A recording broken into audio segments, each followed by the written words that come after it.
Assalamualaikum warahmatullahi wabarakatuh. Pada pertemuan kali ini, saya akan membicarakan mengenai pengelolaan sumber dana bank.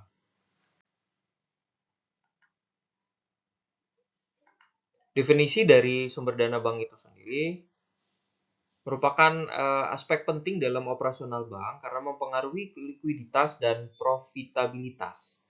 Sumber dana bank berasal dari tiga kategori utama.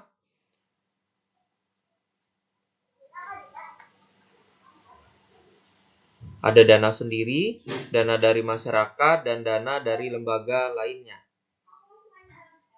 Manajemen yang baik memastikan ketersediaan dana untuk kebutuhan operasional sekaligus mengoptimalkan keuangan. Jadi contohnya jika bank tidak memiliki pengelolaan dana yang baik, bisa terjadi kesulitan dalam memenuhi permintaan penarikan dana oleh nasabah. Kasus krisis likuiditas seperti yang dialami oleh beberapa bank dalam krisis keuangan tahun 1998 menunjukkan pentingnya pengelolaan sumber dana yang efektif.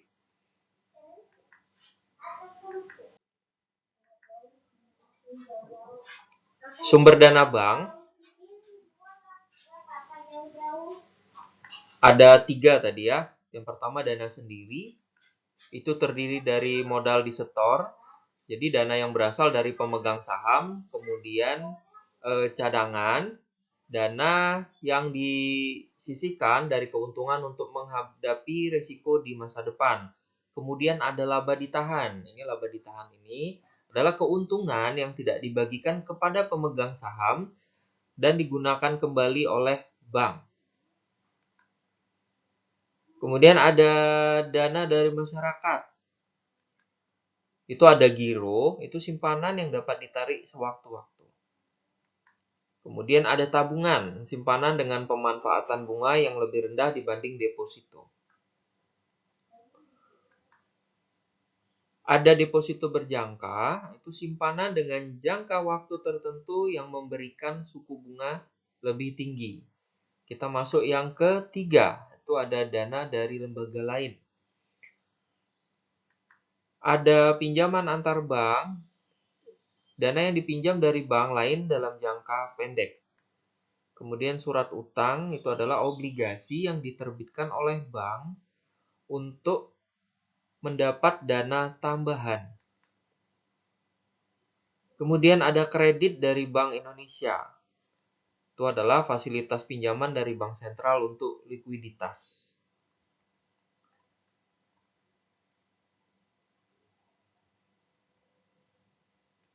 Selanjutnya kita ada strategi pengelolaan sumber dana. Yang pertama ada diversifikasi sumber dana. Itu menggunakan berbagai sumber dana agar tidak bergantung pada satu jenis dana saja. Manajemen likuiditas yang optimal itu memastikan dana yang cukup untuk kebutuhan operasional sehari-hari. Ada penetapan suku bunga yang kompetitif. Maksudnya menarik nasabah untuk menabung dengan suku bunga yang menarik. Itu biasanya ada produk-produk ya. Misalnya bulan Ramadan, ada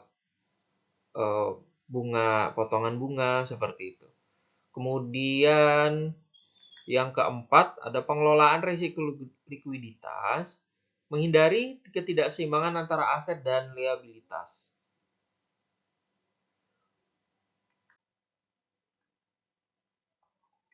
Selanjutnya ada risiko dalam pengelolaan sumber dana bank.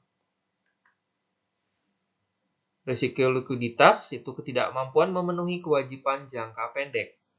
Yang kedua ada risiko suku bunga, perubahan suku bunga yang dapat mempengaruhi biaya dana. Risiko kredit, risiko gagal bayar dari pihak yang memberikan pinjaman kepada bank. Contohnya, dari risiko dalam pengelolaan sumber dana, bank yang memiliki exposure besar terhadap pinjaman dengan suku bunga tetap dapat mengalami kerugian ketika suku bunga pasar meningkat. Ini studi kasus. Misalnya krisis likuiditas yang dialami Bank Senturi. Sumber dana yang dikelola, bagaimana bank memperoleh dan mengelola dana. Permasalahan yang muncul, manajemen aset dan liabilitas yang buruk menyebabkan krisis. Langkah penyelamatannya, intervensi pemerintah atau otoritas keuangan untuk menyelamatkan bank. Ini analisis studi kasus, faktor penyebab permasalahan kesalahan dalam pengelolaan dana atau ketergantungan pada sumber dana jangka pendek. Kesalahan dalam pengelolaan, misalnya bank terlalu agresif dalam memberikan kredit tanpa memperhitungkan risiko. Pelajaran bagi bank lain, pentingnya manajemen likuiditas, diversifikasi sumber dana, dan kepatuhan terhadap regulasi. Baik, kesimpulan dari materi pengelolaan sumber dana bank. Itu yang pertama, ada pengelolaan sumber dana bank yang baik. Kunci stabilitas bank, ini hal yang penting yang perlu digarisbawahi. Kemudian ada bank harus memiliki strategi diversifikasi dana dan pengelolaan risiko yang baik. Itu yang kedua.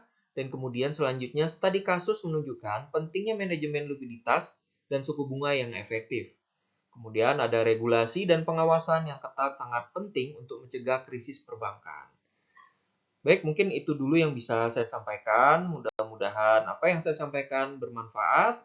Saya akhiri, wabillahi taufiq wal hidayah. Wassalamualaikum warahmatullahi wabarakatuh.